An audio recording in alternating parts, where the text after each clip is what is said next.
Hello and welcome to First Flight, a Star Trek Enterprise rewatch podcast where we are watching and discussing each episode of Enterprise in succession. First Flight is a proud member of the Tricorder Transmissions Network.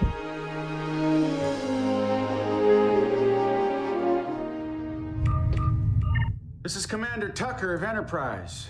We've got some information you're going to want to hear. Welcome, Enterprise fans. I'm your co-host, Abby. And I'm your co-host, Chris. Tonight, we're discussing Precious Cargo, the 11th episode of Season 2. Abby, you read the script incorrectly. It's tonight we are celebrating Precious Cargo. All right, redo it. Tonight, we are celebrating Precious Cargo, the 11th episode of Season 2. Precious Cargo had a teleplay by David A. Goodman with a story by Rick Berman and Brennan Braga. It was directed by favorite always, David Livingston. It aired on December 11th, 2002. But before we begin our discussion, we need to issue a read alert. Tactical alert. All hands to stations. There are, as always, potential spoilers ahead, and we could end up talking about any part of the series at any time, so you have been warned. Okay, now for a summary of the episode. It's time for the Captain's Log. Let's go, Chris. Captain Starlog Supplemental. As we heard on previous episodes, from now until whenever I decide to stop, our Captain's Logs will be in verse form. So, here we go. A poetic summary of Precious Cargo. There once was a crew on a quest to help a damsel in distress. Her pod was in trouble, and they had to redouble their efforts to save her, no less. Bravo, bravo. Now, I have to say, when I read this one in the script, I absolutely snort laughed. It's perfect. It is perfect, and I did not write it. It was generated by ChatGPT, which I figured was fair to do for a Star Trek podcast. This is like this experiment that I'm trying now because I did a rabbit hole with ChatGPT. So did my husband recently. Yeah, so I'm like, you know what? I want to see what it does. We'll have to talk teacher about it too sometime because I asked you to write, give me a question ladder using Webb's depth of knowledge for so-and-so poem. And I got 16 questions that were pretty decent in like 30 seconds. Wow. That's 2 hours of work. Yeah, it is. Now, I could refine those questions. But anyway, ChatGPT did, I think, a pretty good job with our summary there, and I'm entertained to see kind of what comes out of this as we go forward.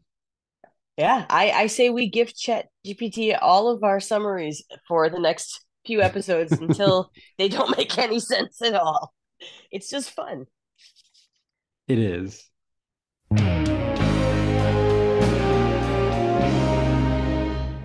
It's time to deploy our subspace amplifiers and to get into this episode. We will start, as always, with a quick chat about the cold open and then head into our pros and decons section. Each of us will share 3 of our favorite parts of the episode, and then if there are things that don't gel with us, that one's for Noelle right there. I was just going to say that. I know. We love you, Noelle. Yeah. If you don't know what we're talking about, go check out our Twitter. It is a fun place. So anyways, if there are things that don't gel with us, we'll have a discussion on any decons from the episode. You might hear a dog bark in this discussion if somebody's Porthos Pick is mentioned, but we will still discuss them later on.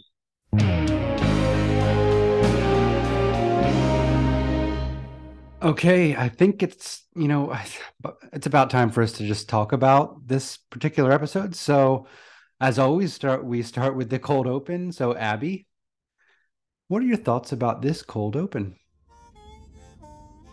Well, I had a few thoughts. First of all, when it first starts out with the harmonica, I just kind of always roll my eyes and go, oh man, I know Trip's from the South, but that's one of the most stereotypical things. At least it's not a jaw harp, that could have one exactly. Like sometimes I feel like they just play into that a little much. But at the same time, my grandfather, who grew up in New York State, right outside of Buffalo, played the harmonica beautifully. So it's one of those things.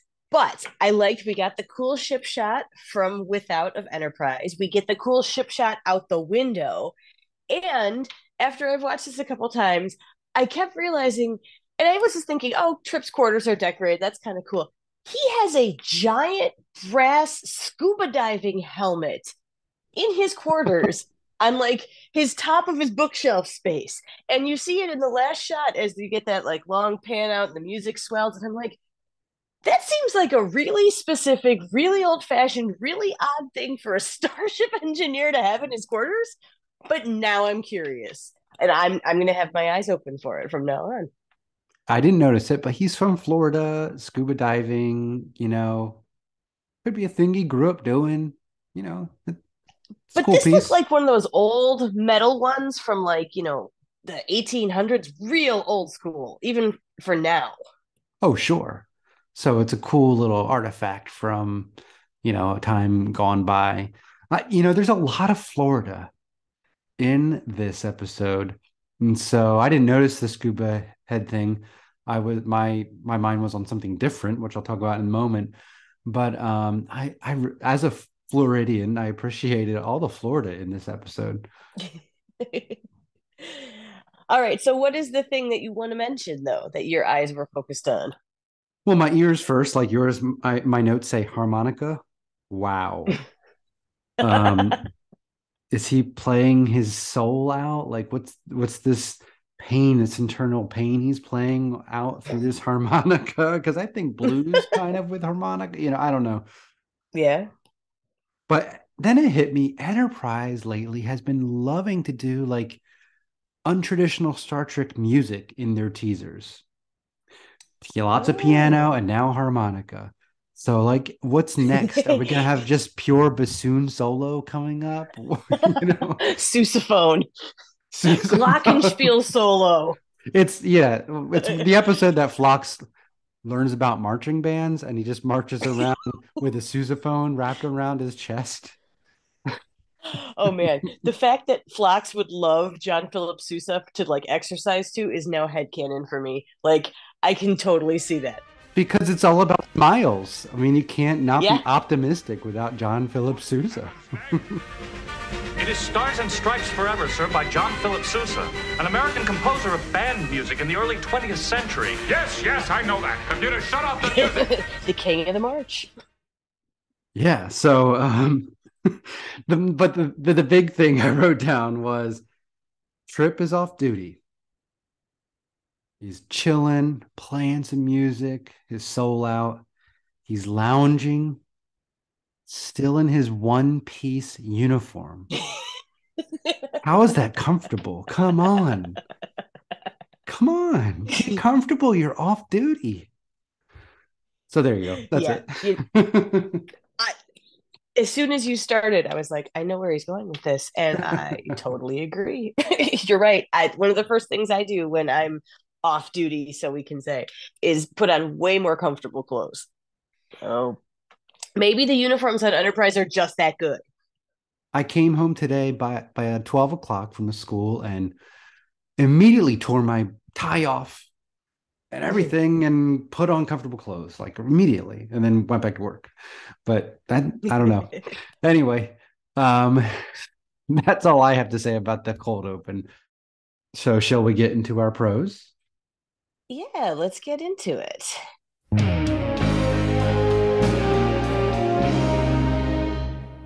All right, I'll start tonight. So one of the things that I wanted to talk about that I think is really neat is the look of the alien ship. Now, when they first walked on and you see all these like nets and ductwork and all this falling out, I thought to myself, oh my God, this is like some sort of junky fisherman's basement. But the more that you got, yeah. But then when you see like, it would make sense. This is a cargo ship. They need nets. They're actually holding stuff, and they're holding stuff in place, big heavy stuff that needs to fly across space. So that made sense. And then you saw that they had jury rigged everything to hook up the stasis pod, and so then some of the like exposed ductwork and stuff made sense. And when they talk about how they don't have a lot of water and they can't take baths, the fact that it looked all kind of like dirty and grimy, it made sense. And the more I watched it and the more that I looked at the aesthetic of that, I really liked it. And I thought it was interesting. At first, I'm like, okay, so they have this junky ship and they have this really nice escape pod. Really? They're going to have, it feels like if they were that cannibalizing their ship that much, why would they have been leaving pieces and supplies and everything in their escape pods? But then I'm thinking to myself, no, they're carrying a kidnapped, royalty.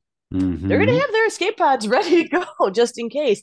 And it all started clicking into place for me. So I just think that this design and the aesthetic of both the pod and the ship itself were really well thought out, even if it took me a while to realize it. Yeah, I'm so thankful you chose this, because this was a tough cut for me. The ship, I originally really liked the design of the exterior of the ship, and that it's mostly cargo containers. Yeah.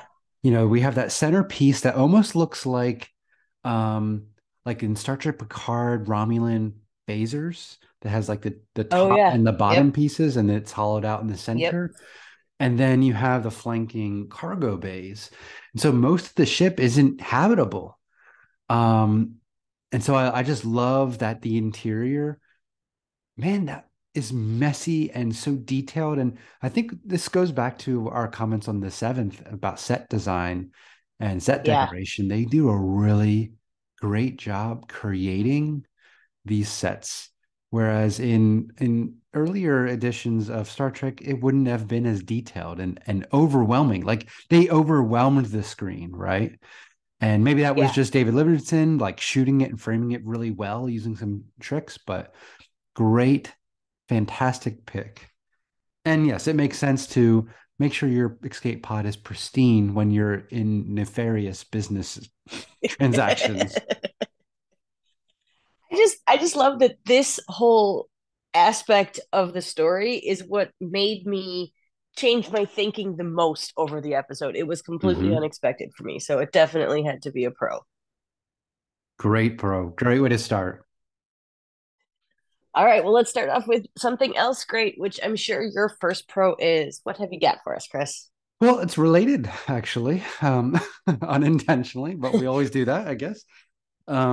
I love when I'm skipping to when they are escaping. The ship's trying to get away, but we know that it can only go warp 2.2. And Enterprise is the famous warp 5 engine. And Archer is so annoyed with them. And he's like, phase cannons. He's just, the way he says phase cannons made me cry. So he's just annoyed that this is even happening, that these guys are just pulling this over him. Phase cannons. But then they really effectively, like some highly creative Maquis, pull a trick and get away with the I'm going to get all the tech terms wrong, but whatever the cloud was that allowed dilithium hydroxyls with ionized pyrosulfates. Dilithium hydroxyls, ionized pyrosulfates. That is what it actually is. For some reason, those 4 words have stuck in my head for 20 plus years. I'm dead serious. Dilithium hydroxyls ionized pyrosulfates. That's what they threw out there. I think it's a wonderful bit of technobabble. I'm speechless with admiration. I can't do it with a lot of things, but that one. Yeah. My throat is swelling with love for that statement. Well, when you have to pull something out, that's a good one to be able to pull out. It sounds impressive. And it was. I love that too. That was my hardest cut. So I'm so glad that you put it out there because I was like, you know what? I'm going to give that particular phrase a little bonus Porthos if We doesn't come up, but Mm-hmm. I'm so glad I get to bring it up because it is a good plan. Like, it worked. They got away. I mean, It was a really good plan. It made me feel like I would see Balana pull that stunt, or Tom or something Yep. on Voyager to get away. Like, oh, I got this old Maquis trick. And Chakotay's like, oh, that one again. That's what it made me think. So yeah, great moment. And at this point in the episode, I'm like, all right, I mean, yeah, this is pretty good. Like I was going in like, all right, precious cargo. Here we go. And I was enjoying it. There's some stuff to really have fun with. So Abby, what's your next pro? All right. So my next pro is probably not a surprise to anybody, is I really like the dinner scene. I like when we've got Archer and Trip and DePaul. You're laughing already because you know where I'm going here. I did not. It just hit me when you were saying that. I knew where we were going, but I didn't even pay attention to what was on their plates. Because you knew I would. I can't believe it didn't occur to me to pay attention. Continue. I'm sorry. I'm failing you. No, you're totally fine, because of course I'm paying attention and freeze framing it and all of that good stuff and looking for screen caps, because I think Food on Enterprise is glorious. But not only did they have a good dinner, which by the way was a heap ton of breadsticks, which is good. I think, bread is a common thread for everybody, no matter what you eat. Lemon iced tea for everyone except for T'Pol, who just had ice water. And then everyone but T'Pol had like meat, pasta, red sauce, and she's got her sad plate of veggies, which unfortunately has still not gotten any carbs or protein. It is literally raw vegetables and slices of raw lemon, but maybe it's T'Pol's thing, because it seems to be the constant of what they give her. Yeah. But on top of the fact that I got glorious food scene here, I really enjoyed the caginess of this scene, because you can tell that they're all still trying to play this off as this is friendly and fine, and maybe it is, but probably it's not. And we know these guys are pretty sketch, and then it gets even more sketchy, and it's just interesting. We've talked about how Archer weaponizes his politeness in the past, but this wasn't weaponized, but it was very focused. It was like targeted politeness, because it was digging at the same time. And I think it shows the nuances of him as a captain, because I'm not sure that his alarm bells would have sounded as loudly. Didn't have much to say about that scene. But I'm still just taken aback that I didn't pay attention to the food. I like the awkward dynamic between them two, and that the guy that's left behind, Plyn, is trying to play like dumb, like, oh, nothing's going on, and then he has to get out of there. And I wish Archer caught on sooner. Like, I have to believe he picked up on this, because when Archer's in the ready room earlier with the main guy, there's a zoom in on his face as they're walking out, and he's like, you can tell he's like, something's off about this guy, because he's offering, oh, you want to dock in our shuttle pod and we'll bring you there in half the time, and all that kind of stuff. So I wish security was a little more informed and amped up there.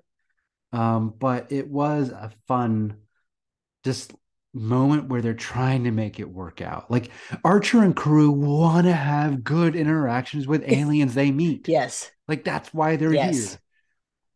And it doesn't work most of the time, but that's why they're here. And I give them credit for trying. Yeah, I mean, they're still so hopeful.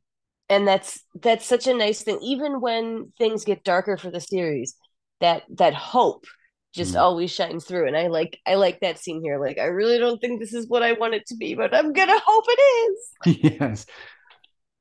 Yes. All right, so what's your second pro then, Chris? Well, my second pro is Trip's memory of his car in the Gulf of Mexico.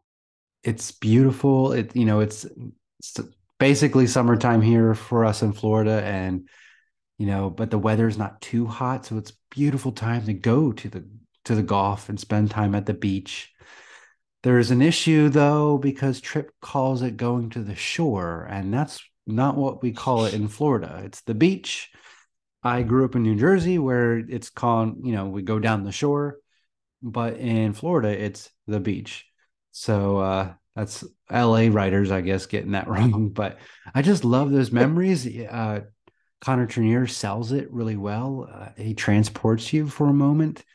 And again, this is those little details that really keeps Enterprise down to earth and utilizing its prequel status, being closer to our time than Picard was. And so I love whenever they do those down to earth memories of Earth in a realistic way.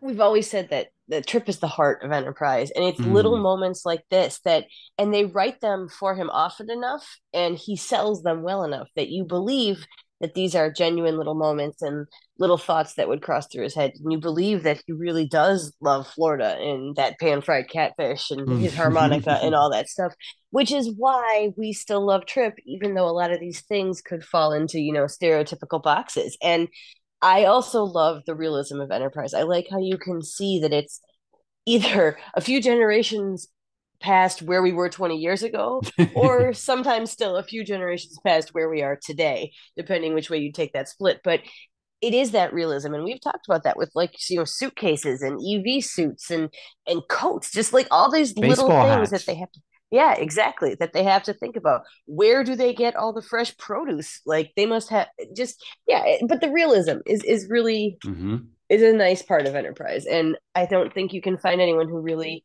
sells that more than Trip. Yeah, so the second half of this pro is when he mentions they're back on the planet, not back on the planet, they're in the swamp planet. He says, beats a summer in the Everglades, no mosquitoes. And I'm like, yeah, mosquitoes. Right now, we don't have mosquitoes right now, but it's love bug season, which is terrible. But then it occurred to me, like, so everyone in Florida just knows every part of Florida. Like, I've never been to the Everglades. I might not ever. I don't know. Florida is pretty huge. Like, it's very long. It takes, 6 or so hours, maybe more, 7 hours to go from tip to tip. So it's not like you will go to every part of Florida. So again, is that cliche? The writers just, oh, well, that's a place in Florida I know. Everglades and mosquitoes. But yeah, I appreciated, like I said, all the Florida in this episode. And so that's really what this pro is about. Oh, that's really sweet and heartwarming that you're finding your home in Star Trek in a new way here with Florida. Bonus pro, in The Last Generation, they're going to decide between an alien planet and Orlando. And Orlando. And I was like, heck yeah. Is Disney still there in the 25th century? Oh, God. Could you imagine? Oh, man. With holograms of characters walking around, interacting. I wonder if it's still the most magical place on Earth. Yeah, what does magic look like to that age? All right. Well, what is your next pro? All right. So my third one here is, and this is one that I don't pull out all the time, but I really appreciated the sound editing in the fight scene at the end down on the planet with the splashing and the crashing and I was listening to it on headphones, on noise-canceling headphones one of my times through, and I felt like I was there. Like, a lot of times with these older things, you don't get the same kind of sound that you get in the more modern Star Trek or the more modern movies, any of that kind of thing, because it wasn't designed that way. But something about this scene, it was so immersive. And I actually went back and listened to it again, both on my headphones and not on my headphones, to see if it felt the same way. And while it wasn't as good without headphones, it was still good. And I was like, this really feels, because you hear the animals, the splashes, the grunting, the yell, like all of those pieces, and it made it a better scene. Because I don't think the fight itself is particularly fantastic, but the sound of it is really well done. I 100% agree. And this was a tough cut too. I really felt Tripp's punches. Yeah. Like, and he looked like a boxer, and his hits landed, and there was a good thud to them. Now, it didn't really have an effect on the guy, but that really stood out. And often fight scenes in Star Trek are just, it's not its thing. They're not It's Kirk usually, Fu. yeah, it's not really Yeah. good. I mean, I'm obsessed with a good Riker palm punch, but but it's stupid, but I love it. Yeah. In fact, I was like looking, did he palm punch a Borg? Oh, no, I don't know if he did. I don't think that would have been perfection. He needed to, but Yeah. no palm punching here. Those were solid punches by Trip. So I appreciated that. And the sound design, you're totally right, contributed to that being really effective. All right, so that brings us to your third pro. What else did you love in this one? So this is the Star Trek moment for me. Usually I put that in my Porthos pick. So yeah, changing it up a little bit. It's a small moment and it's in a small space. It's in the escape pod where they're crammed together. And well, Trip is like talking to Kaitama, something like that. And he's like talking about his car and how he would take his dates to the golf, and he's like, "Don't worry, I'm not going to hit on you." Mm-hmm. And I really appreciate that moment for Trip. Like, oh, like I'm not getting. That's not what I'm here about. And part of me is like, yeah, duh, because he's annoyed with her too. Yeah. But then we realize she is isolated and alone because of her position. And Trip says, sounds lonely. Yeah. It's a small line, but Connor really delivers it well. He's charismaing. He has so much charisma in this whole episode. He's doing charisma the heck out of it. But that's the Star Trek moment because there wasn't much message in this, but it's about finding the ability for empathy, even when you're annoyed, when you're in the close quarters, when they're frustrating. He's still taking the time to dig and find the way to find empathy and then express it. Don't worry. Yeah, I have very similar thoughts on this, and we might need like half a dog bark here because that kind of overlaps my Porthos that will come up later. So I will let us insert some sort of one bark Porthos here, and I'll just comment on that particular line of sounds lonely because that always stands out for me too. Like, and you can see his whole body language with that, and then the after when she tells him you haven't finished your work, and he just kind of takes a breath and does that slow nod, and like he knows that he was right, and she knows he knows that she was right. Like they both know. Yeah. And they're both acknowledging that we're just not doing that right now. And that is one of the first moments where you see them actually connect, even though they're connecting over not talking about something. Yeah. And, last episode, in our bonus, extended button after our usual close with the moment of Melanie. And if you aren't listening to that, guys, you always listen after our moment of Melanie because I mean, we put some silly stuff on there. But in our last episode, where we talked about this actress, and I hadn't seen this in probably decades. So we were talking about how she wasn't the best actress, and she moved on to be an amazing TV cook, right? Mm-hmm. I didn't find her too unwatchable. It's fine, pedestrian. But this moment really made it story-wise understandable why she might be socially awkward as a character and stiff because she doesn't interact with people. And so that moment humanizes her in a really important way. And that's why it's my final pro and my Star Trek moment. Nice. I'm sure we'll talk more about her in a few minutes. So let's move on to the Decons.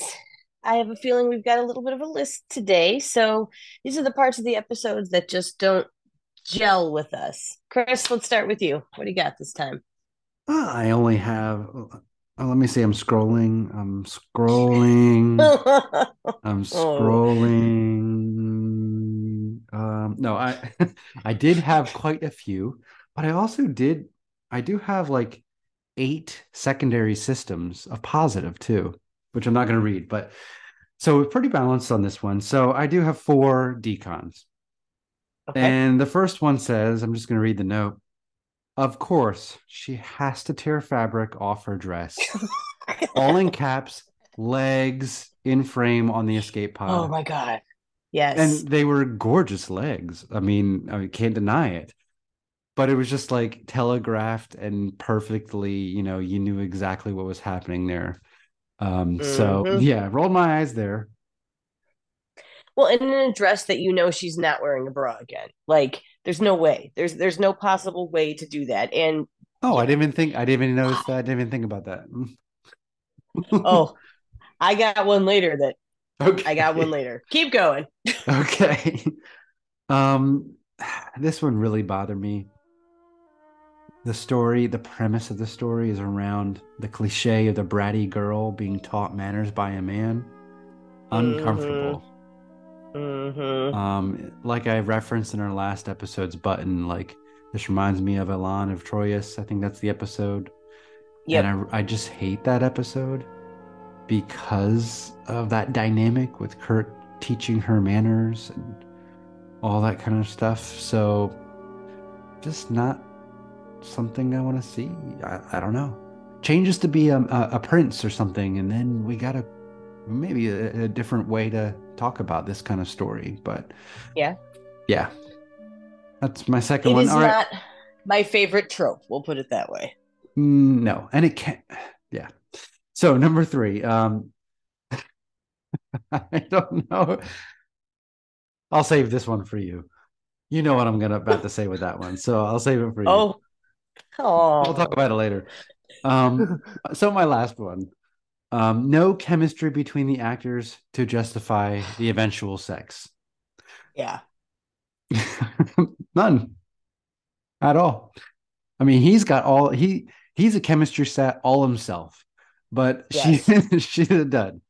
So that's the end of my decons. What are yours?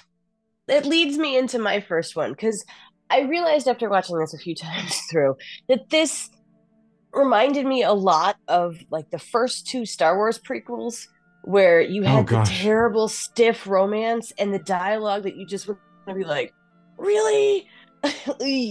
And I feel like, yes, Connor is just glowing with every bit he can throw into this, but it is not enough. And there is not enough charisma in the universe for some of the horrible dialogue.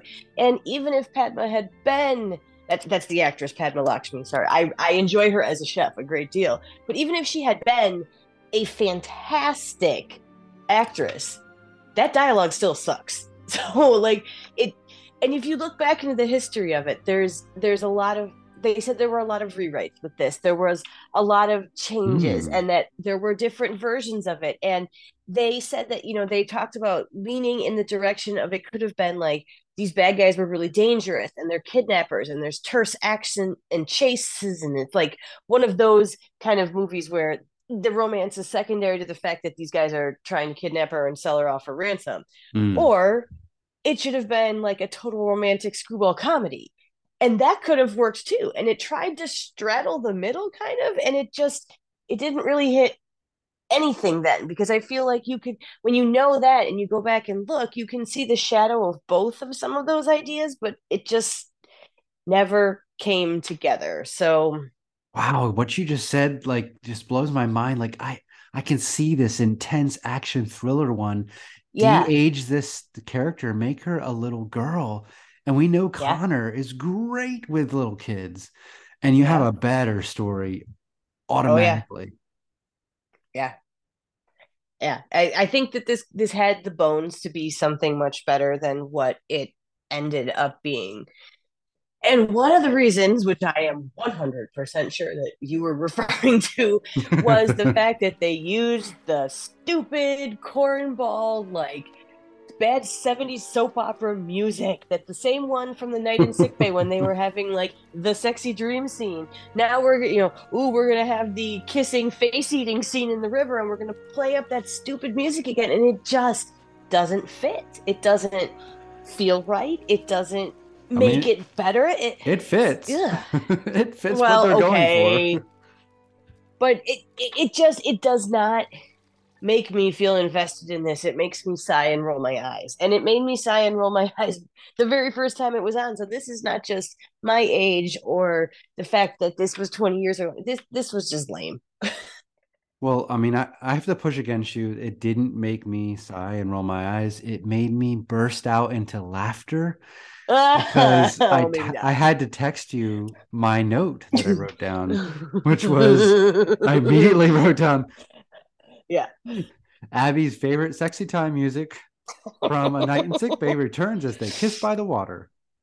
And then it made me think about my 11th grade. That scene made me think about my 11th grade English teacher, who for some reason wanted to teach us that whenever there's running water in literature or film, at the end of a scene, that means sex is about to happen. and ever since then, it's proven true almost every time, every movie, every TV show, when like the scene's about to cut, but there's running water at the end of the scene or at the beginning of the scene, someone just had sex. And interesting. It is crazy that my 11th grade teacher decided to drop that pop culture insight on us. That's funny. That's really funny. I'm gonna have to watch for that now. Yep. But as far as I'm concerned here, that music, I am a Star Trek music aficionado. I love it. It's what's on my earbuds. If it's not a podcast, it's Star Trek music 90% of the time, right? That can just be done. Like I don't know if this is the season 2 sexy time Enterprise music that I'm never not going to notice now, but I'm over it. It is. I'm over it.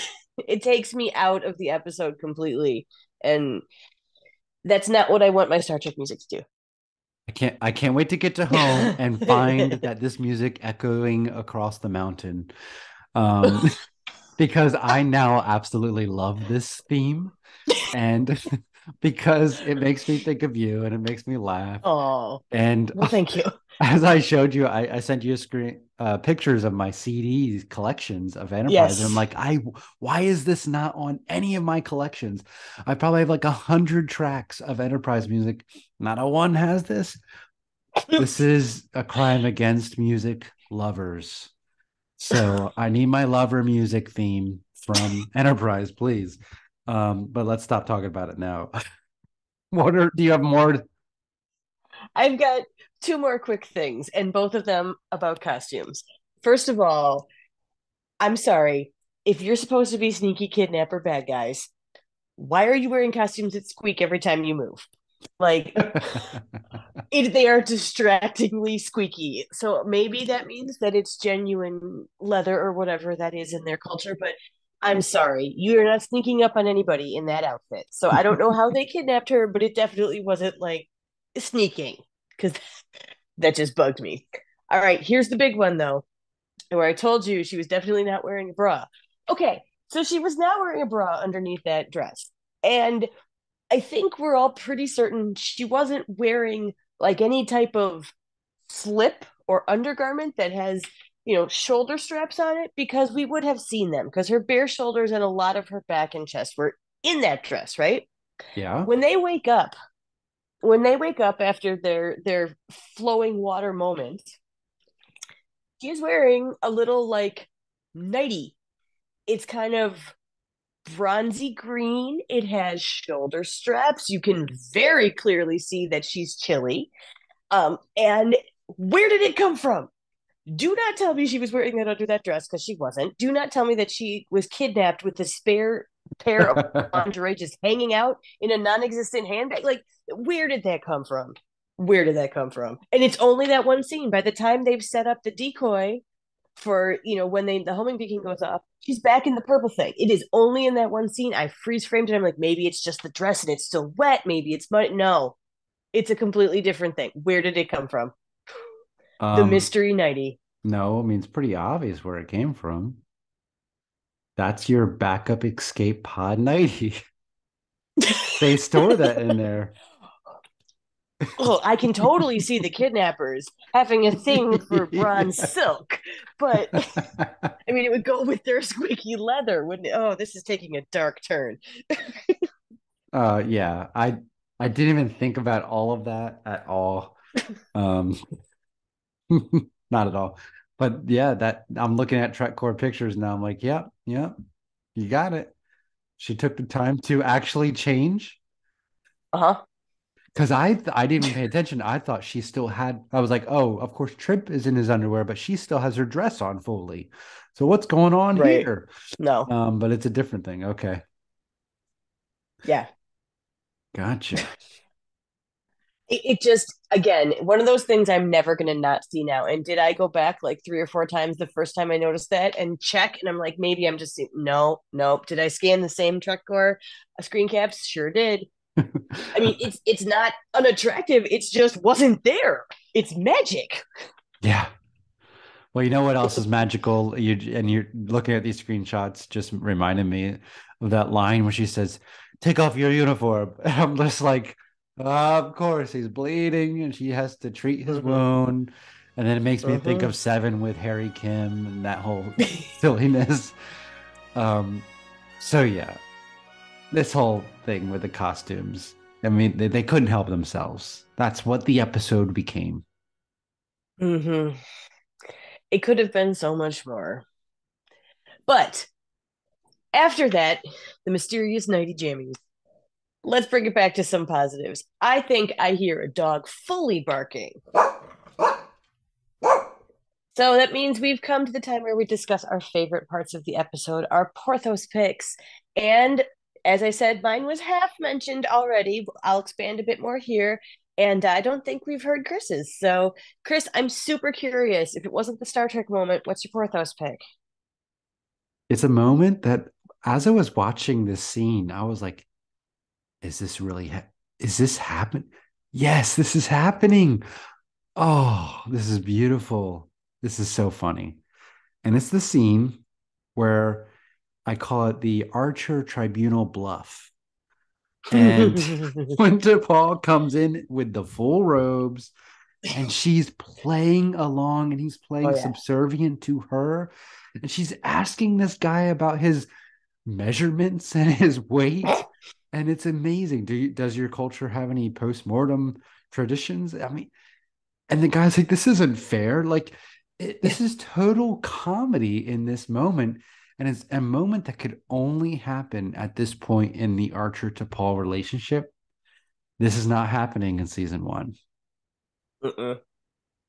It's not happening in season 3 either. Well, no, there's no time for that. No time for jokes in season 3. But then I just love, as she exits, they bow. And I just cracked up. So this is my favorite scene in this episode. It's not the Star Trek moment, but it's a funny moment with T'Pol and Archer, and I can just imagine Scott and and just Jolene. all. Thank you, Scott and Jolene, just having so much fun with this one.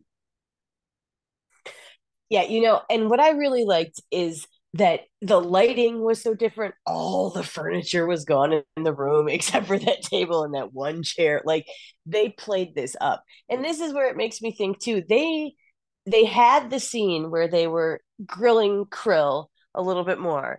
And it was, we were going to put him in the airlock with the guard and all that. But T'Pol, I don't believe she says more than just a couple words in that scene. So I wonder if they weren't already saying, hey, if we have to play this, why don't you just do this, that? And I wish I could have seen the scene where Archer came in and goes, okay, here's the plan, T'Pol. We're going to do this. And she's just like, you can see the face, like the one eyebrow and the really. But she went along with it because she trusts him and she knows him enough. And I think, secretly she might have enjoyed it. I Just a little. imagine that Archer is like contemplating, standing at the airlock, frustrated, can't get anything out of this guy, and he's like, "What do we do?" Like, he's wrestling. How are we going to get information out of him? And T'Pol just walks up and says, "Subterfuge," or just does that whole line from Oh, Valeris. Like, that would have been yeah. amazing. But she goes into the whole factory, thing. But anyway, yeah, it was a great scene, and I want to imagine that they were equal partners in planning this good cop, bad cop routine. I wonder if Malcolm was in on it. I mean, he must have seen her come in and out with the ropes. They were outside the door. So Oh, I yeah, yeah. I would like to have seen him ask it like, how'd it go? Like that would have been a fun breakfast to be at the next morning. They fist bump on the way out. That would be perfect. All right. Um, so we got half of yours, but can we complete your Porthos pick? Because I like complete Yeah. whole dogs. Yeah, I mean, the top or the bottom is just messy, right? Yeah.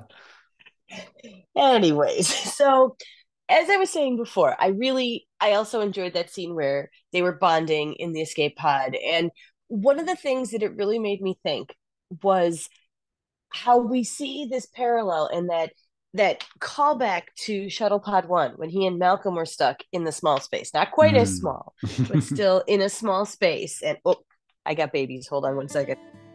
We'll return in a moment as Abby says goodnight to her own precious cargo.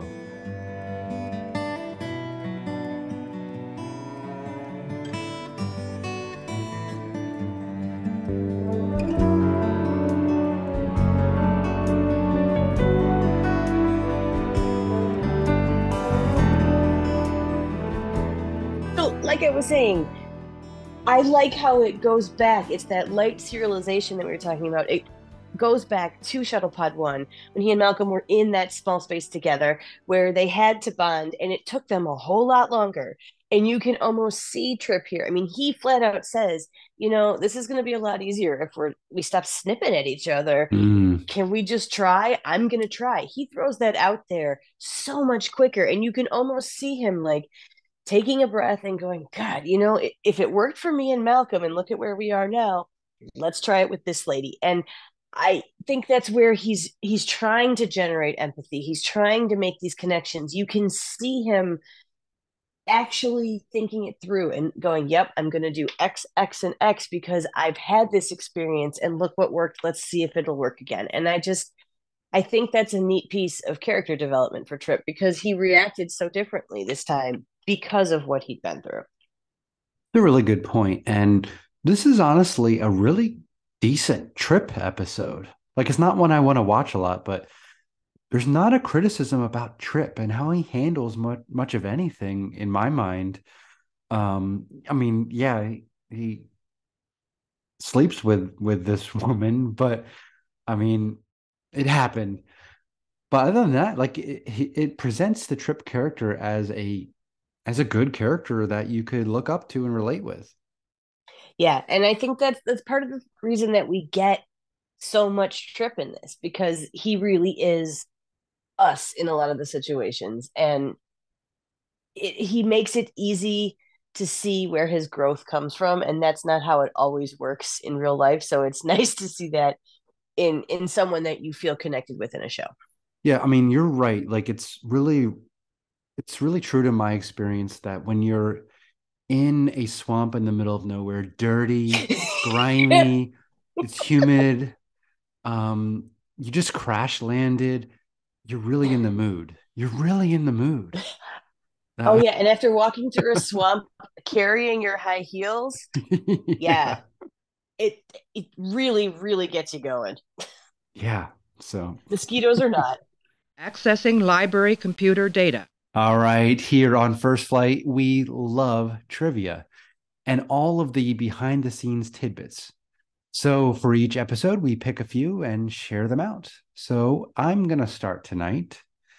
And tonight, I am going to pick up on this thread that I immediately started thinking about once we see I almost called her Kamala in the pod. It almost said it. That's funny. This is a clear connection to the TNG episode, The Perfect Mate, because there's some similarities I'm going to call out. Because both Kamala and Kaitama are from the planet Krios Prime. And both characters are central to the plot. So there's my trivia connection. It's hard to watch this one and not think of that one for sure. Yeah, and it's hard to watch this one and not compare it to that one and realize that one's done better. Yeah. Yes. I mean, that one has problems too, but that one's done better. Correct. All right. Well, I only have one short trivia for tonight too, and that is that we see T'Pol wearing her full Vulcan robes, as we mentioned, during the tribunal. And that's the first time that we had seen her in the full robes since Broken Bow, since the beginning of Enterprise, which we've seen her with parts of it on, especially like kind of like the stole or the scarf part that goes with it. But this is the first time she's fully wearing it. So it's nice to see. And you know what? Still a beautiful woman in robes as much as she is in the catsuit. Yeah, those robes are just one of the best design features of Enterprise. I'll never get tired of them. And yes, more Vulcan robes on T'Pol. More Vulcan costuming in general. It's always hits my sweet spot for design. Absolutely.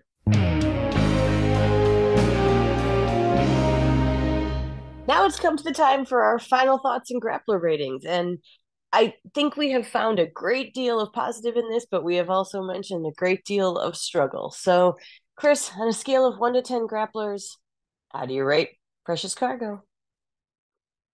I'm questioning my score now because I had a lot of fun talking about things and then realizing it's a pretty decent trip episode. Some good starship action, great set design, funny scene with Archer and T'Pol, but it's a 5.5. It's meh.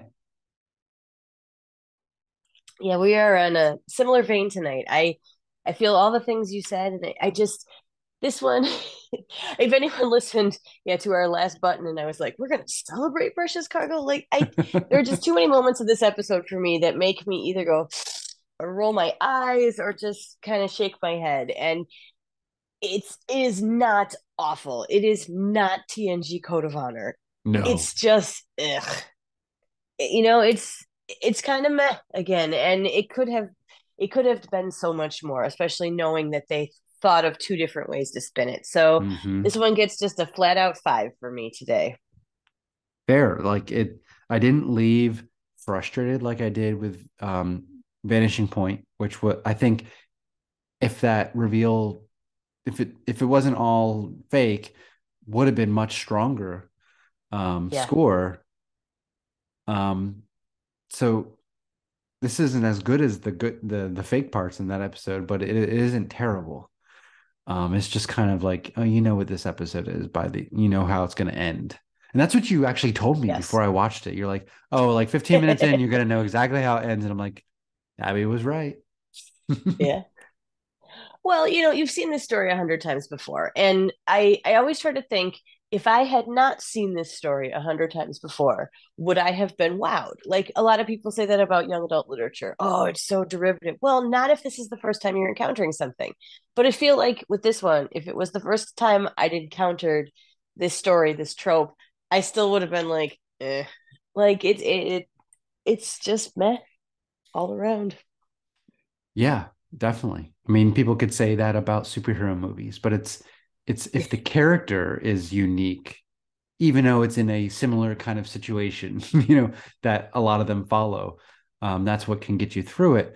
And so I think Trip did get us through this. Connor Trenier deserves a golden Porthos or something for this episode, because he really made it watchable for me. Every moment he's on screen, which is often, I was enjoying seeing him fix things, pull levers, reach, be annoyed, all that kind of stuff. So He did a great job. Before they started escaping, I didn't mind his snark. Like I actually liked when she was like, "Are all, people in your species this annoying?" And he's like, "Nope, only me." Like that's what I would be saying in my head sarcastically. It just when it takes that little the tropey turn, I guess, is where it just kind of becomes meh for me. Okay, Abby. So before we totally wrap this up, let's go through a quick recap of our pros for Precious Cargo. It's our last chance to celebrate it. And because we really did find some good stuff in here. So we have my first pro, which was the ship and pod design from the kidnapping aliens. Very cool and very consistent. Made the episode better for me.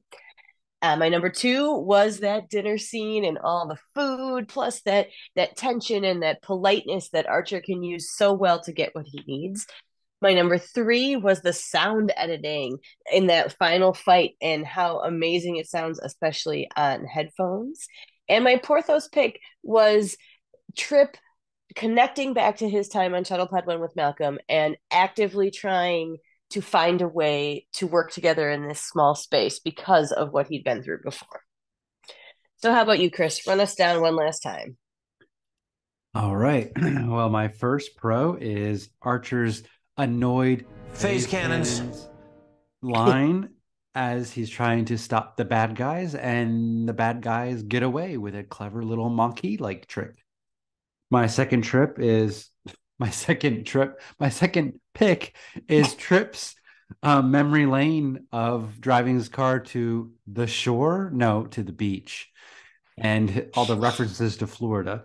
My third pick is his ability to find empathy in this woman who is obviously leading a very lonely life. And then my Porthos pick is Archer's tribunal bluff with the delightful good guy, bad guy, cop routine with him and T'Pol. It's a good list. Some good moments. My chronometer's running backwards, sir. Incoming transmission. You read my letter?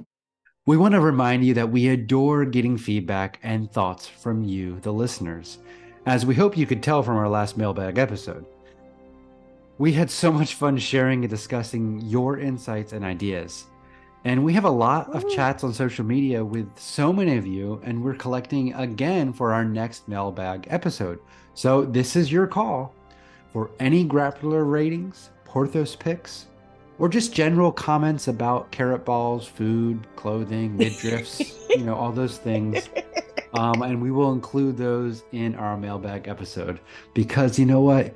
You guys made that really fun. Yeah, that was so much fun to go back and revisit. And as you can tell from all the laughing, and if you do listen to our little buttons after the moment of Melanie, we have so much fun doing this. And so much of that comes from you guys. So please, please do reach out and share any thoughts or smiles or jokes or carrot ball recipes that you have for us. And you could reach us at FirstFlight Pod on Twitter, Instagram, and Facebook. And we're also on YouTube under the Tricorder Transmissions Network channel. You can reach me personally on Twitter at Abby M. Summer. That's SOMMER. And Chris, what's the best place to reach you? The best place to reach me is on Twitter at Shelf Nerds or on my YouTube channel, Completing the Shelf. We want to thank you so much for spending this time with us and putting up with all of our giggles. We'll be back next time with The Catwalk, the 12th episode of Season 2. And as always, we leave you with this quote from Captain Jonathan Archer and your moment of Melanie.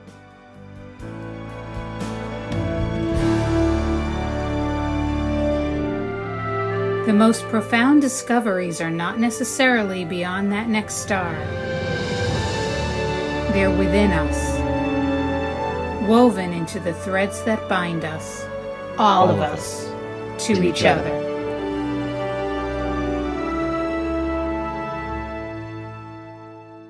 All right, let's do this thing. At some point, my daughters will come in and give me kisses, but they were still frosting cupcakes for the woman who fell down the elevator shaft because she's finally home from the hospital today. And so we made cupcakes to bring her tomorrow. and they were still frosting when I came up here. So we'll see how Well, that's going. those are your actual precious cargo. They are. Little sweeties. They most of the time, except when they're playing big Klingon. And oh man, my little Lila has the hardest forehead. She'll come right up to you and growl and like press her forehead and go, big Klingon. And you're like, oh my God, you have the hardest head, child. You didn't show her that scene in the chase, did you?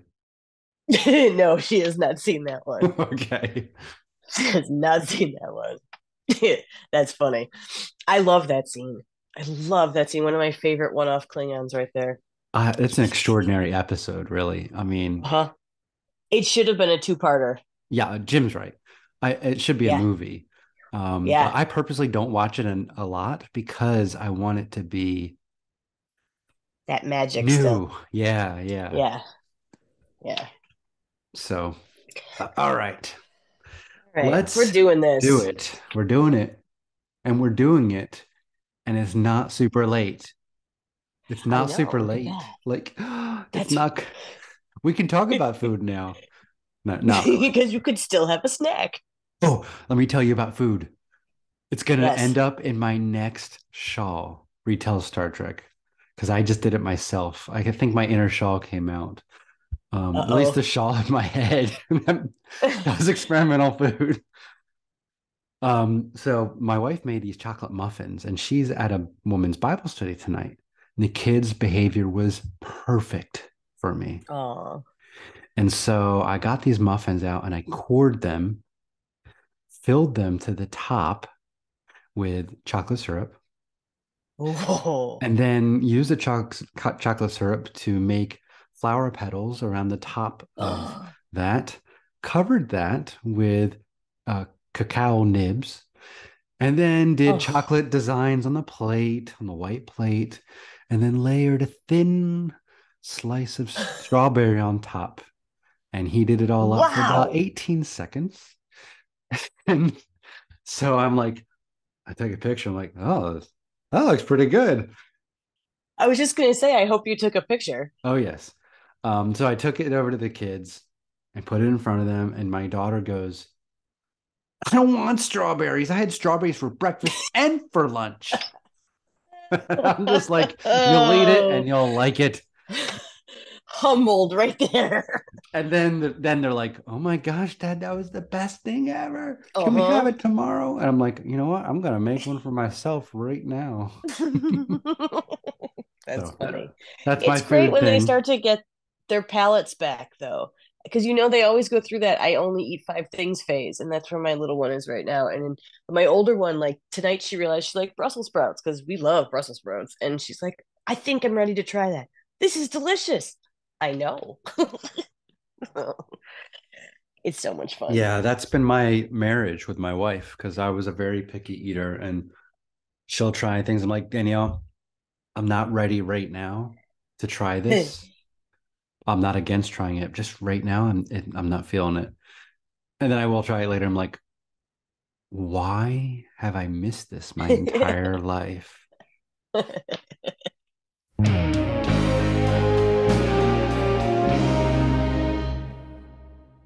All right. Kaitama. She only says it once, and nobody refers to her by it the rest of the time. Yeah, I have a comment about her name that, well, I guess I'll say it now.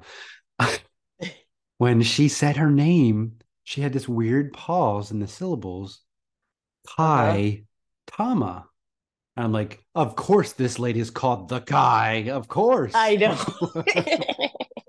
Yeah, definitely say that. And then I looked it up. I'm like, no, it's not Kai. Separate. Okay.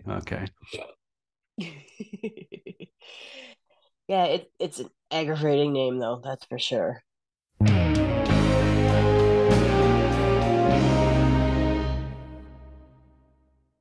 I love the catwalk. I love it. I love the catwalk, too. Finally, we're in a really good one.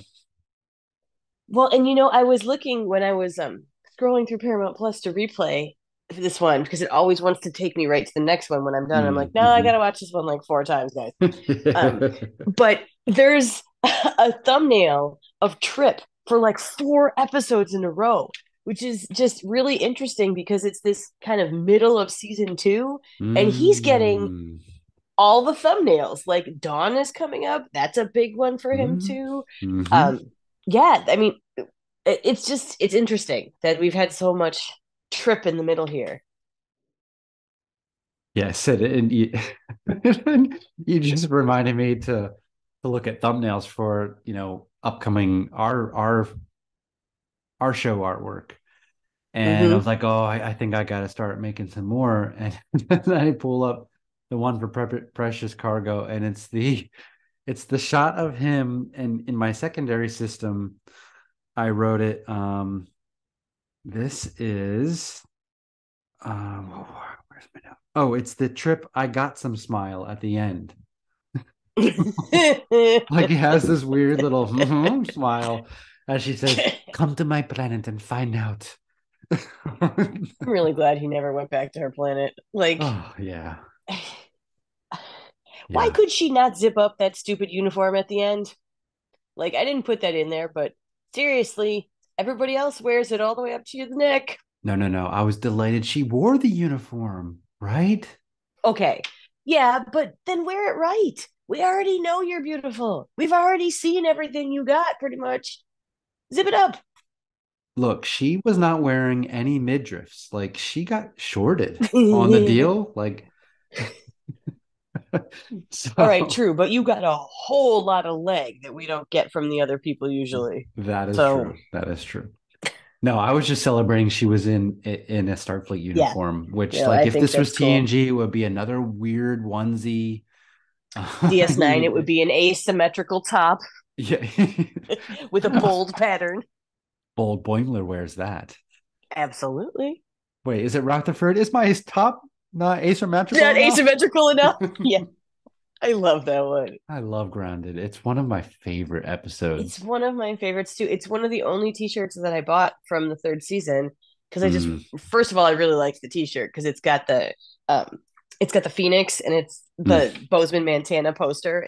I love it because people look at it and they don't think anything, but if they really look, they're like, wait a minute, that date's in the future and it says 300 years. What? I'm like, yeah. Oh, I need that. It's a great t-shirt. It's the Titmouse collection that they do one for every. Yeah. No, I try and ignore them because I don't need to spend money on that. Yeah, I don't either, except that I wear them all the time. So I justify it where I only buy the ones I really, really like. Yes. So yes.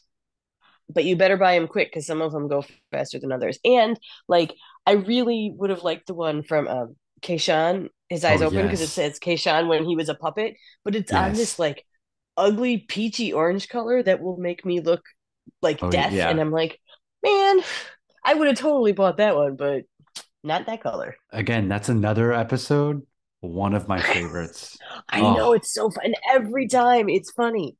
Every single time. It's just that funny, but also super serious and respectful about the Enterprise D crew and what Starfleet is. And I'm like, man, this is a golden show. I mean, Lower Decks. Yeah. Is phenomenal. I need to watch more of that. But that's my usual, like when I have like 20 minutes and I know I need to wind down and I'm like, I need something positive to send me to bed. Like I'll watch an episode of Lower Decks. Like I'm kind of slowly always going through that series. Man, I might do that tonight. Although like I'm on episode 7 of Strange New Worlds next. So I'm like, I just want to keep going, like, and finish that. Like I might finish my rewatch of that in like a week and a half. It's too quickly. I know. That's the thing. Like, that's why I'm waiting till like closer to when it starts. I think I'm finishing my Discovery 4. I think I'm going to go back and I'm going to do all of Picard 3, maybe all of Picard again, even though I just did that because I think I might want the whole picture because I'm like that. I think I'm going to do the same thing. All right. I think I really might do that. And perhaps we might have to talk about it. Yeah. Or text for about sure. it. Because I love that first season, second season, trash. I liked parts of it. Parts of it.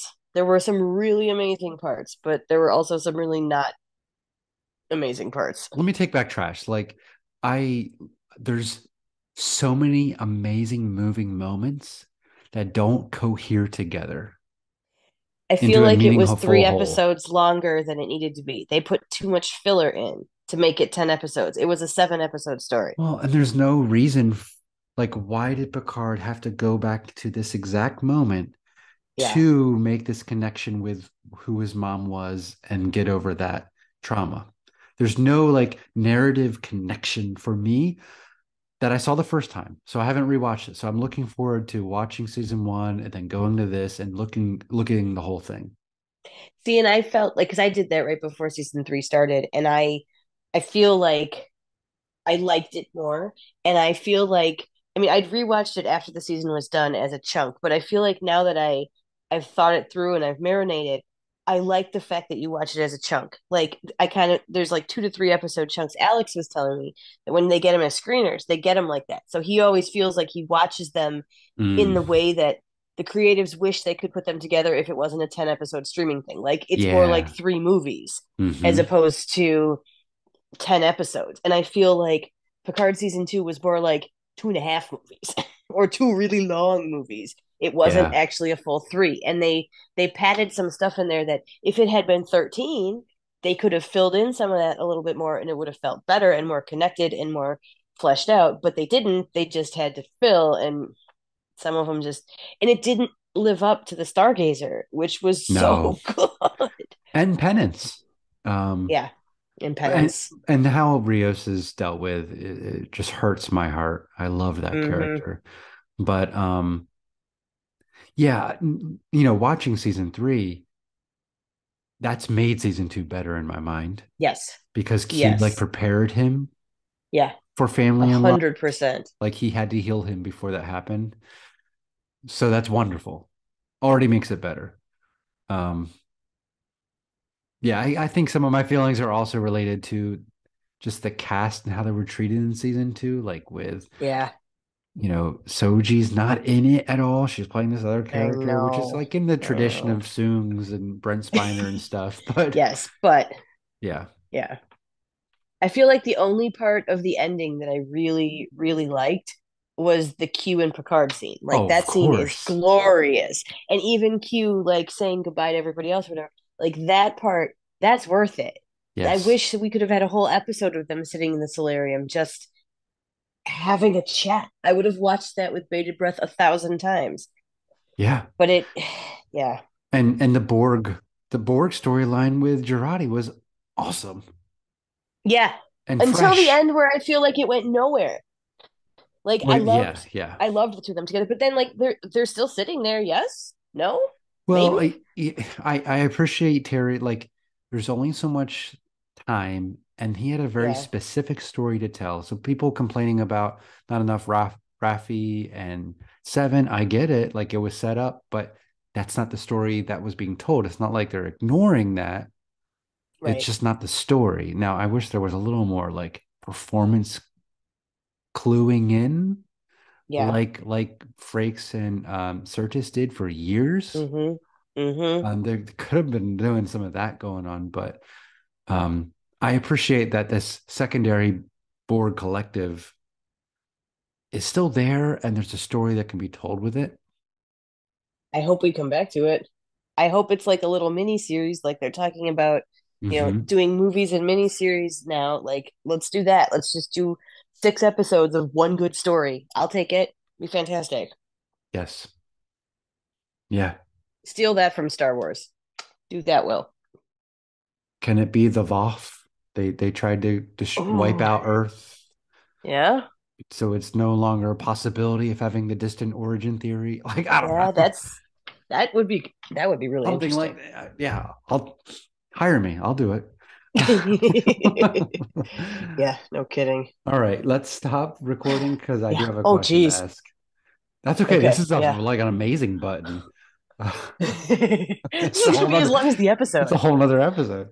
It's a bonus episode. Actually, I think I might cut this as this like a bonus episode that we could just drop. Yeah. Because we've covered Lower Decks, Strange New Worlds, Picard. Chris and Abby's thought on other Trek. Yeah.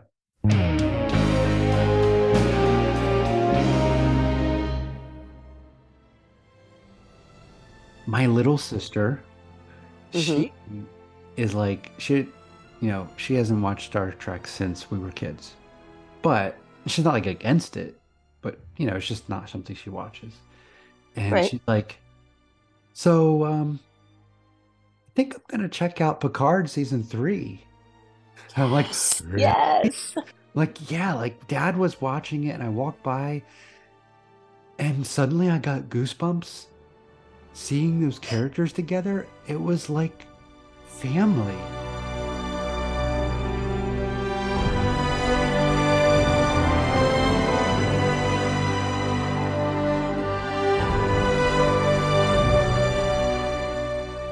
Oh. And I'm getting goosebumps right now saying that. I was like, yeah. Yeah. Yeah. And so, it just validates that this is something special beyond us rabid people that live and breathe Star Trek, Yeah. You just walked by and saw Picard and, like, I think she saw them walking on the bridge for the first time. And, I was like, all right. Yeah. This is something special. That's awesome. Yeah. Well, like I told you, my dad hadn't watched any Picard I was just going to ask about until the beginning, of this season, and then he binged all of it straight through, and he finally caught up in like episode 6 or 7 of season 3, and he was just like, now I have to wait. He's like, I don't enjoy this. This is why I waited and binged it all, but I caught up because you're so excited. And then we had an epic talk, and it was awesome. And he was so convinced about it was still going to be the Girardi Borg, but he was pretty into it too. And we have a date to watch First Contact at some point and revisit the Borg Queen, because he's like, I haven't seen that movie in a long time. I'm like, I will watch with you, and I will probably cry at the soundtrack alone. So I really want to, I really want to do First Contact, Endgame, The Last Generation, all in a row. Yes. Yes. Someday when I don't have children or any responsibilities. Well, yeah. But I mean, that's a whole maybe over a weekend. Yeah. But, like a Friday, Saturday, Sunday. Yes. Because then you could digest each one. That would be awesome. Maybe even Vox and The Last Generation. So it's like movie length each time. I agree. I think that's the perfect way to do it. Oh, we should get some sort of watch party. That would be so fun. If we could ever find a weekend when all the people you'd want to do it with have 3 nights free at the same time, which is impossible. Really, even Dark Frontier will be super strong because she talks about the assimilation virus kind of concept where they're playing with things. Anyway. Oh, is this an Enterprise podcast? Sure is. I think we have something very precious to discuss. Oh, could it possibly be some cargo? Some very precious cargo? Yes. I was trying to find a word, and my adjectives are going to be special tonight. Not a precious cargo that is a perfect mate, though. No. Even though they're both from Krios Prime. Yes. All right. Let's do it. Here we go.